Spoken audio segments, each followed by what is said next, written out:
The biggest issue isn't necessarily the amount of info coming at us for most of our problems with productivity anyway. That is a big issue. We are now being served up 200 times more information than we were just like 20 years ago. But the biggest issue is for our productivity is our unregulated attention to irrelevant info, right? That's the real problem.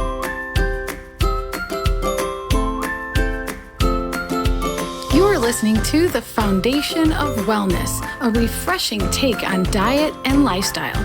Join me, Marisa Moon, as we tackle modern health with innovative and ancient principles. I'm a certified primal health coach and intermittent fasting instructor at marisamoon.com.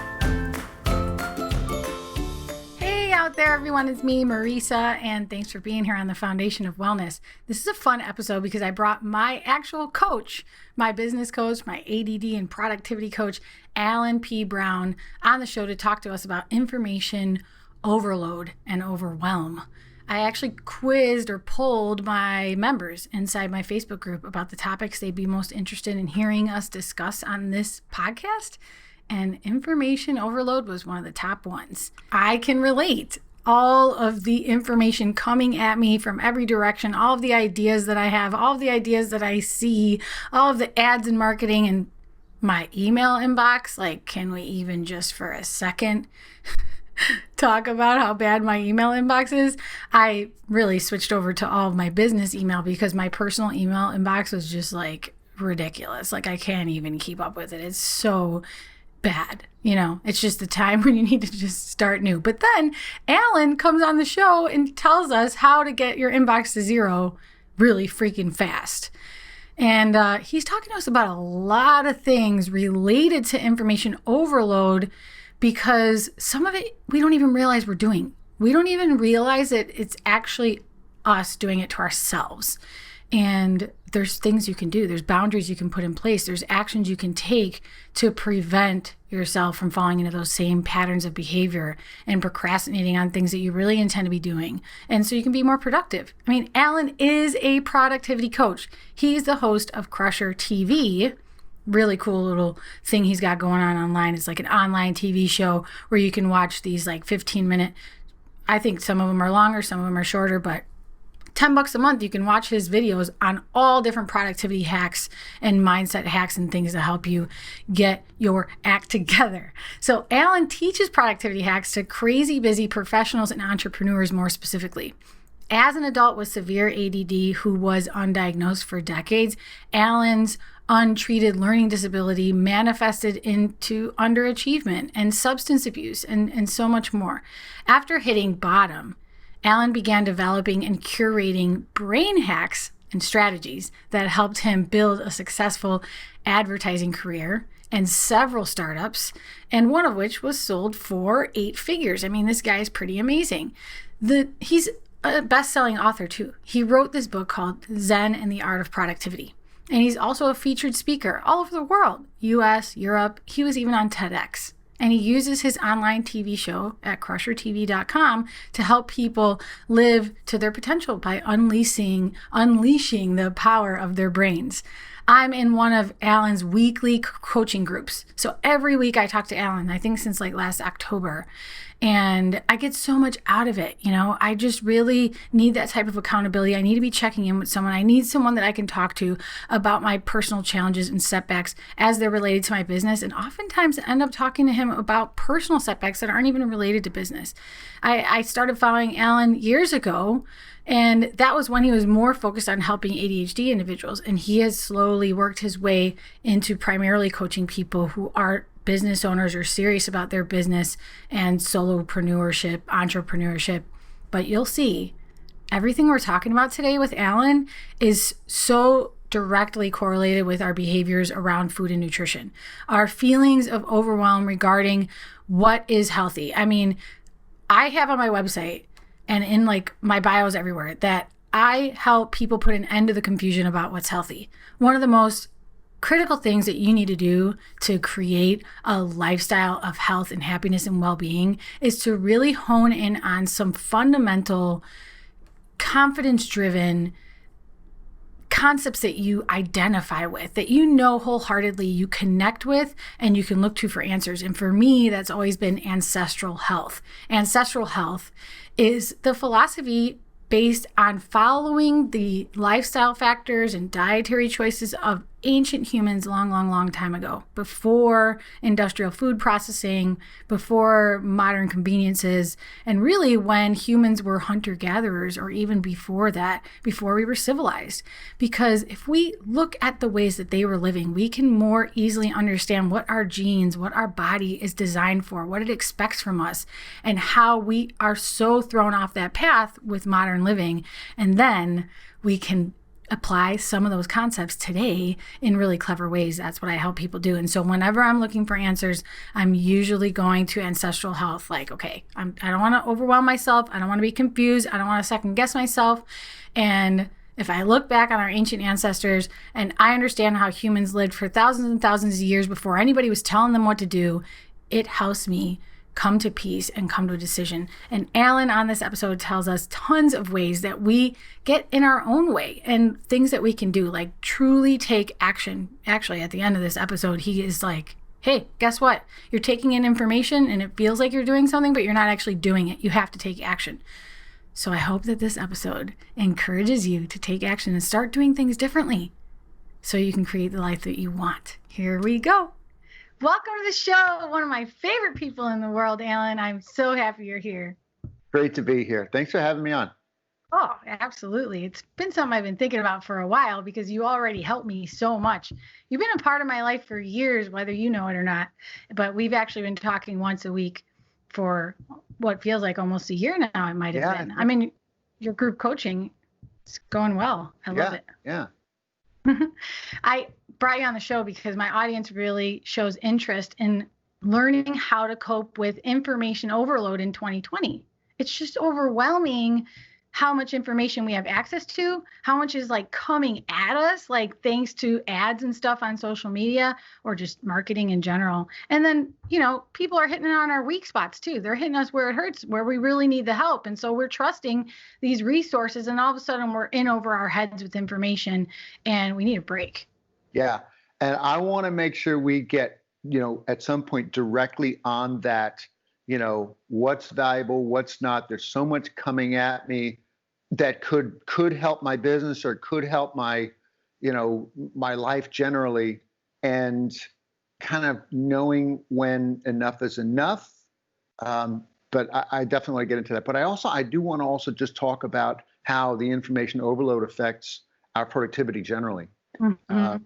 And you know, talk a little bit about, you know, these frenemies of ours, you know, that the phone, he's holding up his phone. You know, amazing and, you know, detriments to our focus, our productivity, and really our general happiness, truth be told. And I'd love to share a little bit about the email inbox, which I know is central to our audience's concerns, because that's where they're getting most of this, you know, bombardment of information. And there are some mistakes that we make often, if not always, in our inbox that I don't think most folks are aware of. And I'd also like to share a couple ways to get to or toward inbox zero, which I don't know anybody who wouldn't want to get there. So I've got a couple little hacks for that. Even if you have 10,000 emails in your inbox? Yes. Guilty. Yeah. Okay. Well, I'm going to let you just go for it. I do. Okay. Sorry. No, I bet you do. I know you're good for that. I can count on you. All right, let's get started. So you said, let's talk about how it really gets in the way of our productivity, right? Well, you know, the biggest issue isn't necessarily the amount of info coming at us for most of our problems with productivity anyway. That is a big issue. We are now being served up 200 times more information than we were just like 20 years ago. But the biggest issue is for our productivity is our unregulated attention to irrelevant info, right? That's the real problem, and the one that we actually have a shot at controlling. We can control how much is coming at us, but only to a certain degree.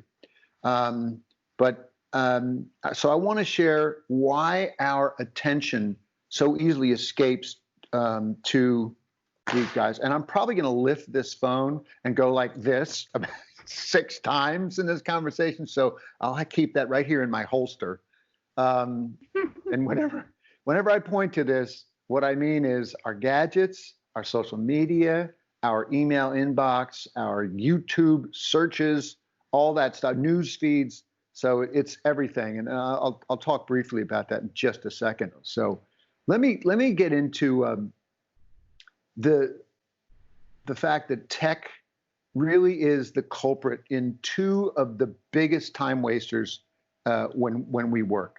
So a couple of stats from Inc. magazine. Social media, a very slippery slope, right? A 5-minute peak at this thing, your Facebook, your Instagram, or your news feed can become a lost morning for some of us. The average worker loses conservatively 30 minutes every day to social media. Surfing the web for non-work related purposes, or we think it's work related, but it's really not, or it starts out as being work related surfing, and then we end up on some hunt, down a rabbit hole on YouTube or something, right? Right. 2/3 of workers do this each day, non-work related stuff. I think 30 minutes is like modest too. Most people are probably losing hours. I totally agree.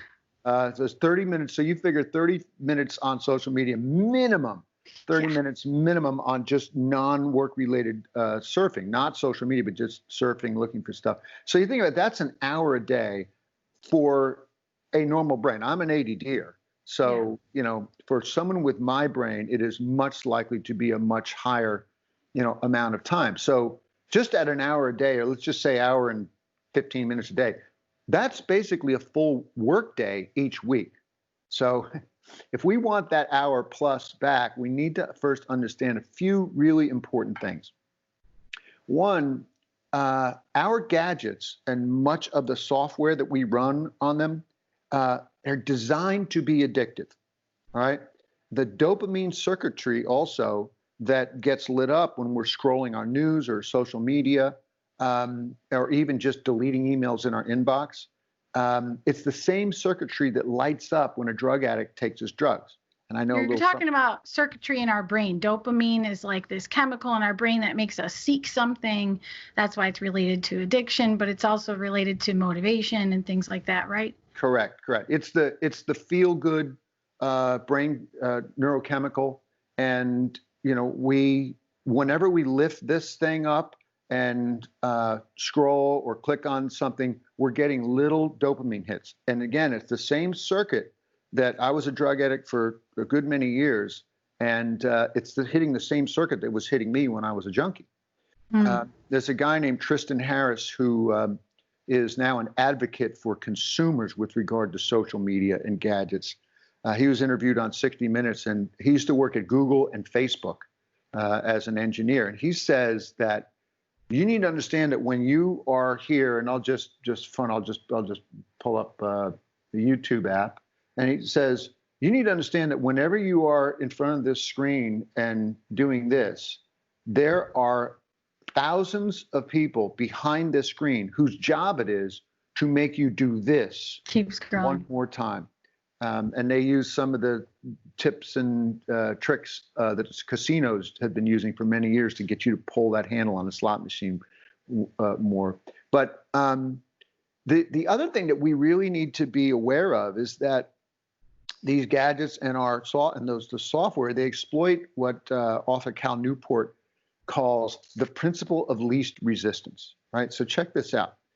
The fact that we will reach for our gadgets to open a new browser window or open an app to go try to find something or say hello to somebody, whatever, it is an easy and quick reward of dopamine, right? It's easy and it's quick.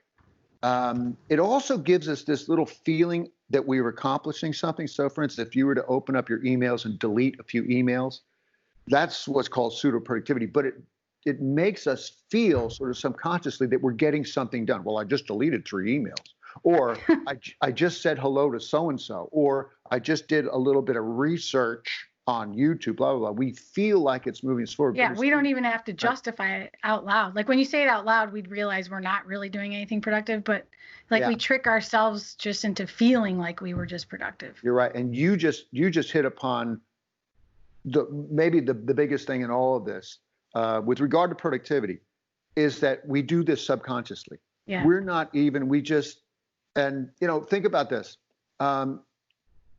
The finishing your big, difficult project, like writing a really tough email or editing your podcast or something like that, it will eventually be rewarding, right? Eventually, but it's neither easy nor quick.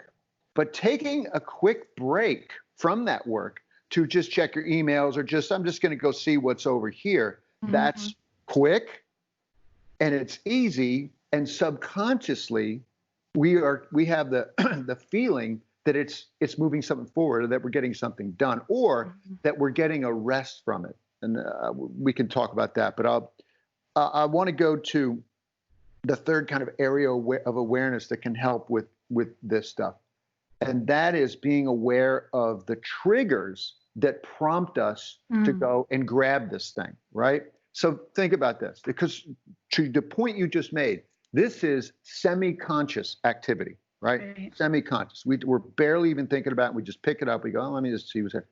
So you're working on a tough email or a spreadsheet, and you hit a bit of a wall, and you figure, yeah, you know what? I'm hitting a bit of a wall. Let me just real quick check my so-and-so, right? That's a classic escape. I do it all the time. Yeah, we all do it. It happened to me 3 times. This morning, just when actually, going over some notes for our chat today, 3 times I was like, I'm hitting a bit of a wall. Let me just real quick check the news headlines. Yeah. Now most of the time I can resist because I'm super aware of all this, but most of us aren't super aware of this. But anyway, that's a classic escape, and it's semi-conscious.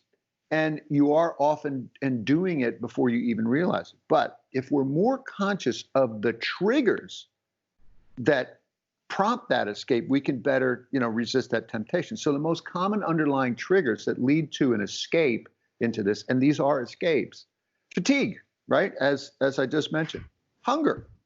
We're hungry. Our glycemic, or more about this than I. Our brain glucose is running low. So we just let me just. Boredom. So, you're standing.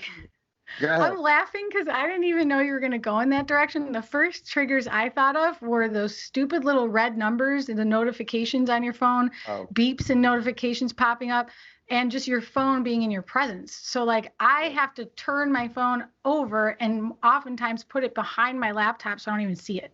Yeah. And those are, that's actually one of the email mistakes that I want to cover. Is just alerts. We allow these alerts to be around us, even though, hey, listen, I'm just going to be focused on this really tough thing for just 1 hour. Do I really need to be aware of the email that just came in, or the fact that, somebody liked my profile or whatever? But so there's like also external triggers and internal triggers. So like you're talking about these like emotional or biological triggers. Great distinction. Yeah. And the inner ones, the inboard ones are less obvious, right? Yeah. The obvious ones are, the phone rings or your phone buzzes because you got a text from so-and-so. Exactly. So getting back to boredom, you're standing online, which we're not doing that much at the moment, but when you're standing in line for your coffee and you just this is something that I would do, when I was wearing a suit every day.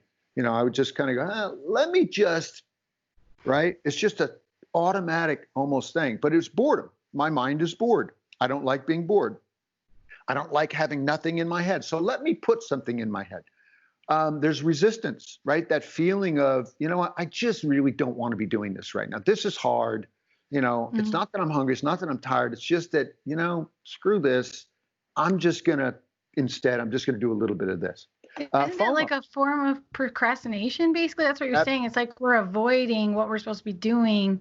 It's like we're stressed and we don't even know it. So we're just seeking something else that escapes from that.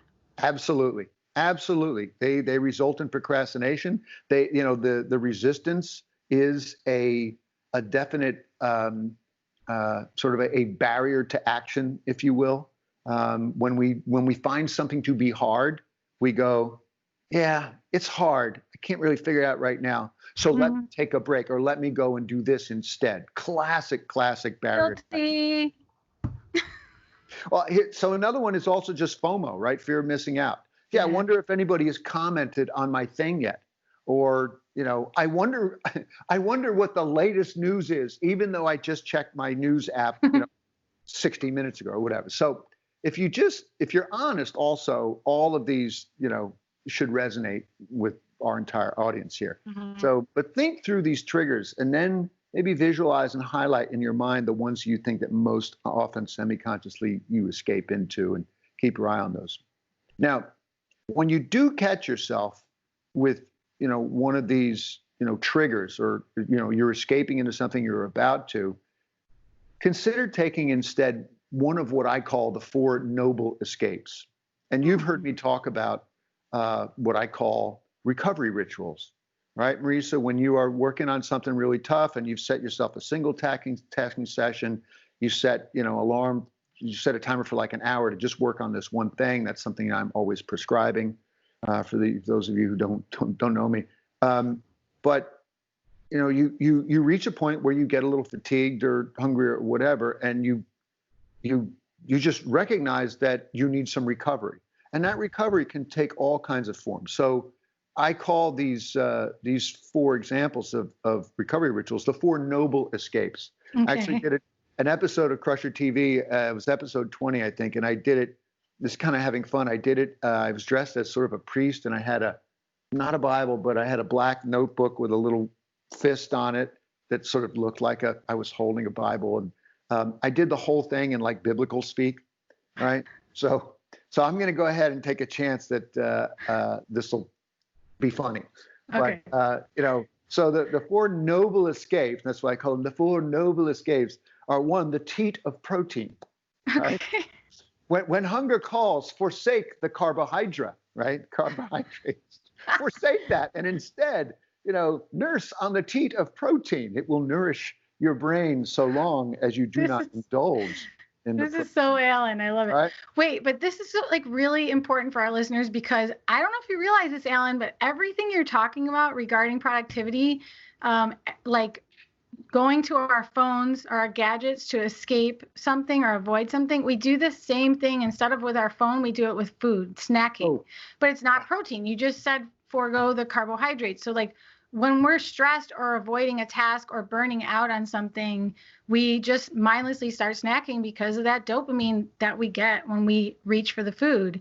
And I'm glad you brought that up, because protein is a really great choice if you are going to be snacking. Right. And here's another thing that you surely know more about than I do, but when our brain glucose gets low, our body will crave sweets and simple carbs. Right? We'll get more of this. So when we're stressed, we will be more, that's why we will be more likely to grab some comfort food or some sweets or just a handful of whatever that will give us that quicker hit. But that's another topic, which You're absolutely right. Protein, and you know what, you can mix with your protein. I've got a bag just 10 feet away from me. I keep bags of nuts everywhere. I have a bag of raw nuts within which is sprinkled some raisins or some dried dates or apricots. So I'm getting the glucose with that fruit's fiber. It's not, it's still there in the fiber of the fruit with the protein in the nuts. And what the protein does is it extends the delivery curve of the glucose. So I'm getting protein that gives me the full tummy feel, and protein will just last you longer in terms of energy. Now there's a whole other thing about energy from fat, but I'm not gonna go there. But so the next noble escape is what I call the slumbers, right? Nothing redeems the mind as well as a power nap, if even for 10 minutes. So true. And a growing number of get this, here's a little joke here. A growing number of corporate places of worship are heeding the call and being accepting of the power nap in the office. Now, that doesn't literally mean that you go and you fall asleep, but you set a timer for 15 minutes and just go lie down, put something over your eyes. Even if Yeah. you don't fall asleep, which I rarely do when I do this, even if you just sort of get close to that edge for a few seconds and you go, but when the alarm goes off after 15 minutes, you're like, you are renewed, you're refreshed. So this So is a true. escape. But if you can take a power nap and keep it under 20 minutes, because after 20 minutes, our brain will typically go into a deeper realm of sleep, which you don't want. The next noble escape is the meditation, right? A simple quieting of the mind, even if for 30 seconds. So it's sort of like a mini power nap. But, what I'll do often is when I'm feeling a little bit, just, feeling a little bit of resistance or just a little bit of fatigue or just feeling a little overwhelmed, I'll just sit and I'll go, okay, I'm just going to be here. I'm just going to go like this and, just quiet my mind, listen to the crap that's coming in and out of here. Maybe listen to my breathing and try to count those breaths. Nothing crazy, no bed of nails, no, you don't have to be a trained monk to do this, but just let your mind get a little bit quiet, even though, that takes practice, but you don't have to get totally quiet, but just pause and, soothe that weary brain of yours. And then the last noble escape is what in this context I called the Moses pose, also known as power pose, right? Standing hands on hip, chin up in self-righteousness, if you will, for 2 minutes, just standing. There are a couple of sitting poses, but the best one is just get up out of your chair, put your hands on your hip, and just hold this. Listen to your breathing, hold this for a couple minutes. So those are some noble escapes. If you can catch yourself about to dive into this thing. Now, I know that's easier said than done. Another thing that we can do also to help ourselves tremendously. Now, these are all, so far I've been talking about the subconscious escapes, right? We just go there without even knowing it for the most part. If we can catch ourselves on our way to that escape and instead do a noble escape, then that's beautiful. But there are a lot of times that we'll go into this thing very consciously. You know what? I'm going to go into my emails and I'm just going to try to clear out that inbox, or I'm going to do whatever. Very consciously I say, I'm going to respond to that text from my friend and blah, blah, blah, even though it's not urgent right now, et cetera. So a thing that can help us here is if we insist on a purpose, right? So I've made a conscious decision to go into my my news feed, for instance, which I'm a news junkie, and this is a constant battle for me. But if we can be a little bit more present and intentional about it, we can ask ourselves, all right, what is the purpose of me doing this? So I'm checking my news headlines. Is there something specific I'm looking for? Or is it really just, I just want to be bathed in some dopamine? Because if we can pause and just ask that question. Now, sometimes there might be something to that, where let's say you're looking at your local news to see if that rumble, I'm in Southern California, to see if that rumble you just felt was in fact an earthquake, or if it was a gas explosion 2 doors down, So there are legitimate times to go in here when you have a real purpose. You might go into your texts because you remembered, oh my goodness, it is my dear friend's birthday and I forgot to wish her birthday, and go in there and then take care of that. That's cool. But if you always ask yourself, especially if you ask yourself before you go, as you're going into a social media session, all right, what's my purpose? Is there something in particular, or am I just going to go in there and do this until I see something I like? Then Tristan Harris, his former colleagues are winning the battle. But, social media and news they're not inherently evil, right? So what we can do is, and we need to be social animals, and we need to be well informed, right? And we need to check our emails. But what if we calendarized and batched our info intake? So for instance, let's say at 3 o'clock today or at lunchtime today, I'm going to give myself some guilt-free time to just go on social media and see what's going on, to just read the news headlines, see what's going on, to just go into my email inbox and see what's going on. Schedule a time to do it. And if you really want to be powerful, that thing becomes, email, social media, news are something that you check, let's just say 11 a.m. and 3 p.m. or 12:30 p.m. and 5, something like that. And when you do it, set a timer for 15 minutes And then when the timer goes off, get back to what really matters. That's All helped right? me so much. And you have helped me do that in so many ways. And I think it's really important. And it just reminded me that there's another kind of way to do exactly that without so much specificity. And that's just creating a boundary. Like, I never check my phone in bed, or I don't check social media before noon. You had a couple in place for watching the news, didn't you? That's right. I had a thing where, again, I'm a news junkie. I come from a family, all news people. What I found is that, especially with the very intriguing political environment in which we're living, I would be taking a break and watching some news on TV, a little bit of news on TV.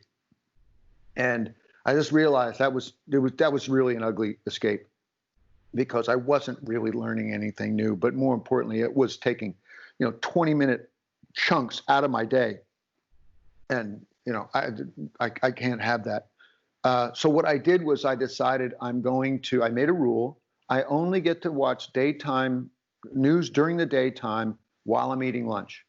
So that was great. Okay, great deal. So I would make my lunch. I would sit in front of the TV, watch some news segments. I have the Apple TV, so I only can watch segments. When I get done eating, that's it. But what happened, and so that was definitely an improvement. But what happened is I'd finish eating and then I'd linger and watch 2 more segments that would cost me like another 10 minutes. And I'd go, well, that's not right. And I actually did some math, and I'm sure I shared this with you, Marisa. 10 minutes a day of stuff, something is not teaching you anything. You don't need to be doing it. 10 minutes a day, that's an hour and 20 minutes or something, or an hour and 10 minutes a week. Let's just call it an hour a week, 10 minutes a day. That's 52 hours a year, which is more than a full work week. So imagine getting knocked on your butt by the flu or an injury, and you can't do any work for a full work week.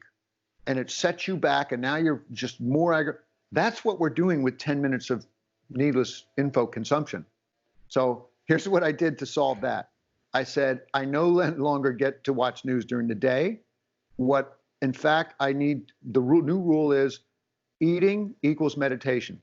So I don't get to flip through my app when I'm eating. When I'm eating, I can't have this in my hand or near me, can't have the TV on. I have to be actually outside and just letting my brain. So anyway.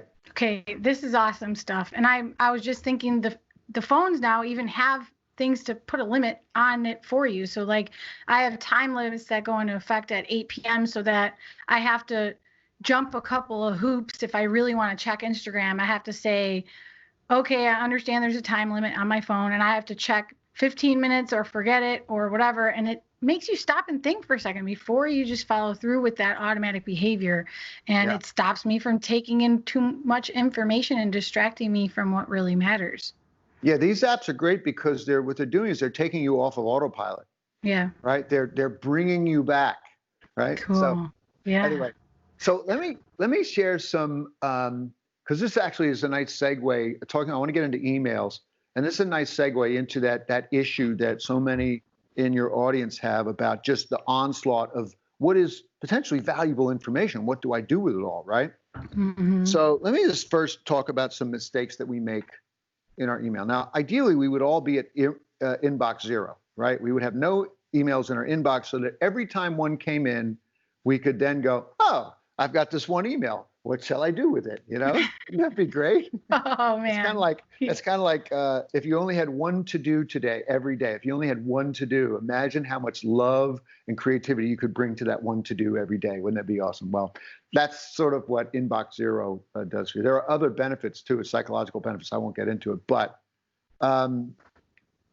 here are whether you're if you've got any more than 100 emails in your inbox, but here's what is happening in our inbox. We are so often making these classic mistakes of productivity in our email inbox. And mistake number one is we use our email as a to-do list, right?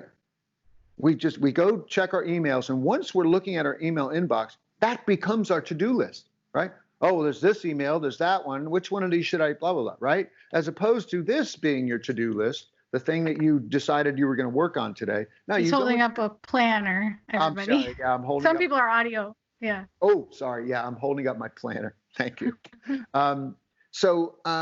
Yeah, what, this looking at your inbox, your email inbox is no way to prioritize. And as someone wiser than me wisely said, emails represent other people's agendas.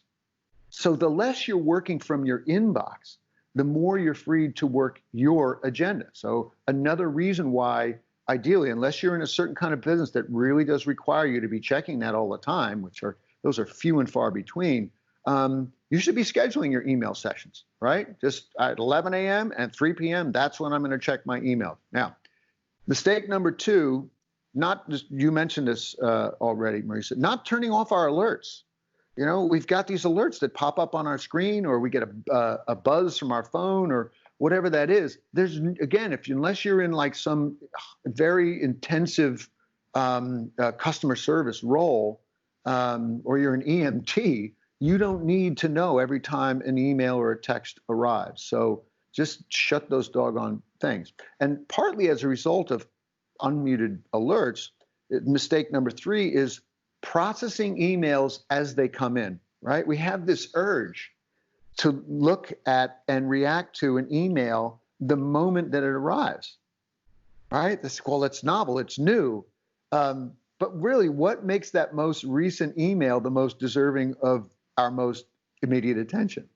And in a world where, we're increasingly expected to be on 24/7, by clicking on and responding to emails right away, we're just feeding the expectation that we are on 24/7 because we're acting like it.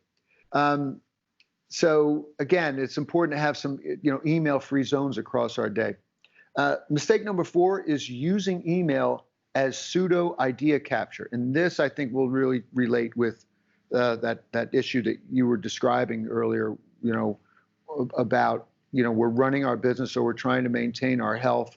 And there's all this, great information. Well, what we'll do is we'll use our inbox as an idea capture, meaning we'll just leave it there, not bringing it to a special folder, just leave it there going, and we might even click that red flag, right? We'll click the red flag. Yeah, I'll come back to this. And thinking with the thought, of course, is, well, I'm going to come back to this. This is important. This is good stuff, and I'm going to come back to this. But when it's not categorized, when it's not put in its own folder, it's just never going to get revisited unless you are really fastidious about your email. Mistake number 5, just a couple more. Mistake number 5 is failing to PBS, and that stands for pause before sending, right? And this is really about not sending an email that doesn't need to be sent. Every time, we are, responding to an email with okay, or thanks, or will do, or see you tomorrow, those just aren't necessary. And every time we respond with something like that, we are actually also inviting another ripple back our way with, okay, see you tomorrow. What time is so-and-so? Just, and then this relates to mistake number 6, which is pointless keystrokes. Most of our emails need no greeting. They don't need a sign off. Most emails do not require, hope this finds you well, or how are you doing, or let me know what you think, or please don't hesitate to contact me regarding this matter. I mean, I don't know how many people actually do that, but you get the idea. You do the opposite. You'll be like, you do not need to reply. Right. I do not need an answer. I hope you enjoy. Right. It's smart. In fact, and I don't want to go off path here, but I've got an app called Text Expander that allows me to click to hit a few keystrokes that will automatically then populate a longer thing. So I have entire emails that I can type by just going semicolon KLO, which stands for something, and then the whole email will pop up. Cool. So I have a text expander that I go semicolon which is, it just automatically puts in, no need to reply. All right. That's awesome. Told you guys, he's the productivity master. And you're going to keep telling us about email, but you might as well tell them about your freebie, which is the productivity accelerator, right? Oh, yes. Thank you. Thank you so much. And look, when we're talking about information overload, mastering our media, or just staying on task, or being able to kind of sort through all the stuff we're getting bombarded with, we really need to know how to plan our day like a badass, how to run our day like a badass, and also how to not procrastinate on really difficult tasks. And those are three of the topics that I cover in what I call my Productivity Accelerator video series. These are 4 short videos that each teach a really important approach to your day, planning your day like a badass, running your day like a badass, etc.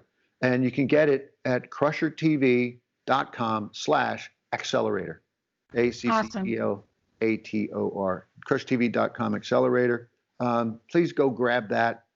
You won't regret it. You might even send me an email saying thank you. All right. Simple ways to control your time. Yeah, I'm just kidding. Well, you gave us tons of ideas already how to be more, I guess, intentional with our time in our inbox. But I mean, I don't know about our listeners. I have like a promotions folder in my Gmail that has thousands of emails from all of the retail stores that I've ever shopped at in my life. I just imagine that I need to spend 6 hours one day unsubscribing from everything. I don't know. It sounds intimidating. What is your solution to bring that email inbox down to 0? All right. So I want to do this in 2 parts. One is I'm just going to give you a way to get to inbox 0, and then another way to reduce the size on an ongoing basis, reduce the size. And then I want to dive more deeply into this broader issue of I have so much valuable information over here in this folder or in my inbox or wherever. It could even be in a hard folder on your desk. What do I do with all this information? I'm afraid not to let it go, right? So first, inbox 0, right? Here's how you do it. Highlight all your emails in your inbox and hit delete. And then go to your delete file and delete them from your delete file. I'm just kidding. I'm just kidding. That is definitely one way to get there. And the reason I like to make that joke is because I actually did that by accident one day. I deleted half my inbox. And you lived. Yeah. I deleted half my inbox and I went, oh my God, I just deleted them from the delete. Now they're gone. All right. If now's not the time, when will be? So I deleted the other half. And guess what happened? You know the answer, Marisa. Nothing happened. Nothing bad happened. I didn't lose any client. Nobody complained. And a couple of quick reasons for that is because, one, all your sent emails have a record of emails that you've gotten, because most of them are replies to other things. All the people that you correspond with, they have a version of what they sent you, chances are. So, you know, and we just overvalue what's in our inbox. But I'm going to give you now the shortcut to inbox 0. What you do is you create a new folder called old inbox. And you just highlight all your emails in your inbox and you drag them over to that folder. They're still there. They'll still be there. And I guarantee you will rarely go into that inbox, much more infrequently than you think you will, but they'll be there. And here's the power of inbox 0, as I briefly described before. When you can see all the emails in your inbox within one, screen height, that's a very powerful, empowering feeling. It's a feeling of control, of clarity, of, all right, here's what's, now you can see all the emails in your inbox and you can go delete. All right, I'm going to come back to this. I'm going to well, let's say this, you're on your email, your batching time where you're going to spend 35 minutes just on email. You will have so much more success. You will be doing the right things. You'll be working on the tougher things, et cetera. Now, here's one. I've got a whole bunch of these hacks with ways to get toward email inbox 0, but here's just one other one. Every time you reply to somebody's email, delete it. Every time you reply to somebody's email, delete their email. Why? Because you now have a record of their email in your sent box. Cool. So just think about that. Every single email that you replied to is no longer in your inbox. It's gone. Now, there might be an attachment to that email that you don't want to lose. Fine, create a folder called attachments. And then when you go, man, I really need to find that photo that she sent me, or I need to find that PowerPoint document that he sent me. Great, it'll be in your attachments folder. So there's that quick hack. Now, thanks. Let's go to this issue, which I love. This is one of my favorite issues. And the issue of having so much content, so many ideas collecting in our emails, even in our desktop folders, PDFs, right? What else? How else would you describe We're this? just coming across things like it's like, you know, we just every which way we turn, there's somebody telling us about a new diet, a new product, a new thing that we want to try. And it doesn't matter if you're on social media, YouTube, watching TV, or talking to a friend. It's always something that makes you want to overconsume and like almost like hoard ideas and never make a choice, never take action. Yeah. So there are two things here. One is, I'm going to give you the kinder, gentler one first, and I'm going to get a little tough on everybody, a little tough love on everybody. So the first one is the biggest problem with having all that content around, all that good stuff that, you know, so this is really valuable. I could really use that. The problem is we don't go back and we don't have a system for going back and revisiting it. So it just stays there. Yeah. And we all, you know, we flag that email and we go, I'm going to come back to that. But we don't have any kind of plan to come back to it. Right? Mm-hmm. So in order to better understand what kind of stuff you are keeping and whether it's valuable, what I invite folks to do is schedule a time every week, same time every week on a quiet day, or this really should actually be in, you know, one of your mentally not the strongest time, but not your weakest time. And just go and call that reminder saves, and just go into one of your containers, go into that folder with all those PDFs, go into that, your email inbox, and just go and look at all your flagged ones and just look at them one at a time. Just set a timer for 1 hour and just say, I'm just going to go in and see what kind of stuff I've saved and what stuff is actionable. What I have in my planner at the top of every Thursday, it says marketing/saves. And that is my reminder that on this day, this Thursday, whenever the next Thursday is, I will be sitting down and just going through my saves. I have stuff saved everywhere. I have stuff saved in my Facebook app. I have stuff in my news apps that I've saved, articles regarding productivity or personal development or travel. I have stuff in my inbox and various folders. I have stuff in Evernote. I have stuff all over the place. I have a question. Yeah. What about people who feel overwhelmed when they go through their saves? Well, this is leading me right into, you fell into my trap. This is perfect. Right into the second thing. So just think about this. You go into all the things you saved and you're overwhelmed by it. Yeah. It's exceeding your bandwidth. And that's what we're doing to ourselves. Not just with all the social media or the YouTube searches or the news checking. We are overwhelming ourselves with the amount of stuff that we're bringing in and holding on to with the thought that we're going to use it sometime. Mm-hmm. Now, what I often invite my clients to do when they come to me and say, I've saved so much stuff. I have so many ideas. I have, you know, and I ask, okay, so what's the big project you're working on? Well, I'm trying to get started on this, but I'm trying to get more info. I say, you know what? You will learn more by executing than you will by learning, quote unquote, learning. And let me back up also and just say this. One of the reasons that we do this, that we constantly save stuff, is because it gives us a feeling that we've done something material, that we've done something that is helping us.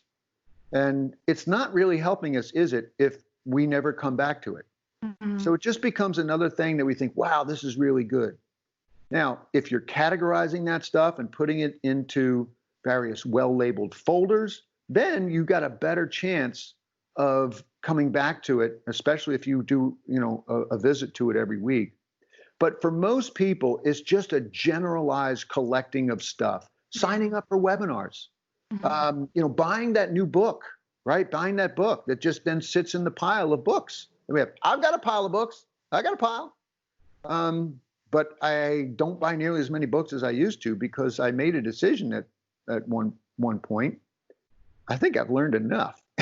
No, but seriously, for instance, right now I'm in the middle of the biggest project that I've undertaken since my first startup 20 years ago. And it's an online course, and it's taking everything I got to execute it. And what I keep having to remind myself when I see some interesting piece of content or a marketing technique or something else that I said, wow, I could use that, maybe that, blah, blah, blah, blah. I say, wait a minute, I'm done learning. I have entered a season of execution. So that's my invitation. That's my tough love invitation to all of you who are overwhelmed with the stuff you've been saving and the efforts to constantly keep saving more stuff that we think is interesting, potentially a benefit. We have enough information already collected and frankly already in our minds to be able to start executing something that will help our lives. So it's a little tough love, but stop learning and enter a season of execution, even if it's just for 30 days. Maybe it's just 30 days you do that. Mm-hmm. Yeah. Start putting them to work. I mean, I think if you look at a folder in your inbox with all these resources or all these nutrition advice or all these diets you want to try, and you get overwhelmed by it, you can relate to what Alan was just saying. If you think about what are your values, what has worked for you in the past, what do you know for sure, what are you confident in? Don't focus on what you don't know and be overwhelmed by all the ideas that everybody else is throwing at you. Focus on something that you're motivated to try or most interested in or really resonates with who you are, you can identify with, because you have to start somewhere and you have to take action. Otherwise, you'll just stay in this state of overwhelm. Well said. Well said. And drilling down to more specifics on this, as you mentioned, for instance, we're collecting all these different kinds of diets, et cetera. We can really only do one diet at a time. Yeah. And so, this invitation to go into a season of execution, what if we just picked one of those diets and said, all right, I'm going to do this diet. I'm going to work this diet. And when it doesn't work, then I will go and look, go back into my notes or my collection of information and find the next one. But if we are putting all this effort into collecting information, it's really tends to be, and we're not executing on any of it. It's a feel good thing. It's giving us the feeling that we are creating something for the future, yada, yada, yada, in most instances.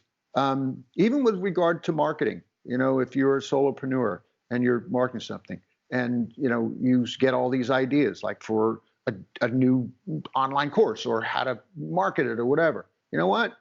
You've been collecting information. Go and chew up and digest the information that you have on one of the specific things that you are up to now. Yeah, there's plenty to work with here. I hope that our listeners really are feeling a little bit more like they know where to start now. They know where to do the work. They know where to start cleaning up, because a lot of what we talked about today was really just like checking in with yourself and recognizing, what you're escaping from, what you're avoiding, and then like rerouting that to a behavior that's more beneficial, and then reducing the overwhelm by reducing the amount of information staring at you in your face. I would like to see what it feels like to have 6 emails in my inbox. So I'm going to try what you just talked about. You have really good ideas for lowering your inbox. That's awesome. Well, and I have to say, you are really good at summarizing things, because you just put everything into this beautiful little nutshell. So I got to salute your brain for that, my friend. And I'll just remind everyone, please go to crushertv.com/accelerator, grab those 4 free videos. And I want to leave you with a thought and then an action step, in addition to encouraging you to enter a season of execution. We can take it back, at least some control of our media and all that information. And when we do, here's what starts to happen. We get to sleep earlier. We have more energy. Our focus increases. We get more stuff done and we have more time. And I invite everyone to take an action step, and Marisa already kind of alluded to one. I alluded to one. It was just, let me just make one no-brainer rule. Make one new rule for yourself. Nothing too, tough, but schedule one example. Schedule your use of social media and or your email checking. Just, put it in your calendar. And I'm pointing to this for positive reasons. I'm pointing to my phone for a positive reason.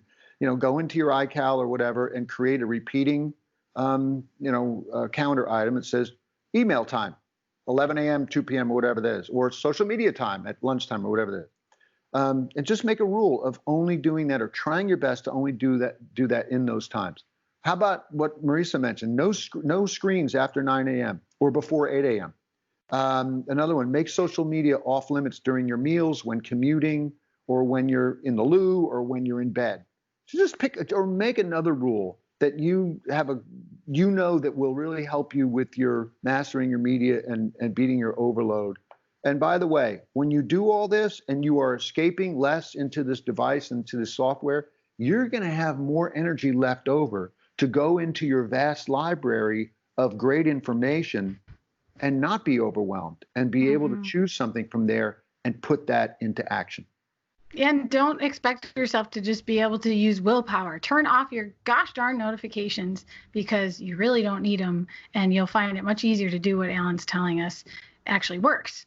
So I live my life on do not disturb and no notifications. Like, I literally don't know how people live with all of those interruptions. I couldn't. There's no way. I'd be like constantly distracted. So huge stuff. Alan, thanks for taking the time. You are like one of the busiest, most productive, fun people I know, and you help thousands of people doing what you do, and you have so much to be proud of, and I'm proud to have you on the show. Thank you very much, and I'm also proud that I'm fighting the same fight everybody out there is. I fight it every day, and I'm so glad that I got fellow soldiers like you, Marisa, to fight with me. Yes. Fists up. See you later, Alan. Bye. All righty. If you're still listening, that means you really loved Alan, or you really love this show. And if you are a fan of the Foundation of Wellness podcast, there are several ways that you can really help us out to grow this audience. Head over to our Facebook page, the Foundation of Wellness podcast, and hit that like button and leave us a review on Facebook.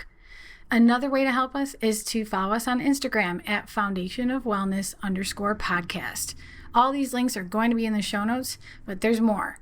You can also share this podcast with a friend. A lot of people don't even listen to podcasts or know that they exist. So send them a link to the show, or even show them how to listen to podcasts if they're a newbie. Or the easiest thing, you can just send them to YouTube. I just started uploading videos of these interviews onto our YouTube channel. And you can easily find that at tinyurl.com/FOWYouTube. And hit the subscribe button there too. Lastly, you can help us out if you're using an iPhone to listen to podcasts, and leave us a review. How do you leave a review on Apple Podcasts? Well, while you're listening to this episode, click the title of our show, which is located right underneath the episode title. Then just scroll all the way down past the episodes until you see write a review. Click that, and you'll be helping us out so much, because reviews help our show stay relevant on iTunes, and more people can find us that way. And you can always get to know me better on Instagram at Marisa_Moon_ in the DMs. And you can also join my Facebook group. It's facebook.com/group/FOW podcast. Yes, the group is named after this show, the Foundation of Wellness. I hope to see you there. Bye.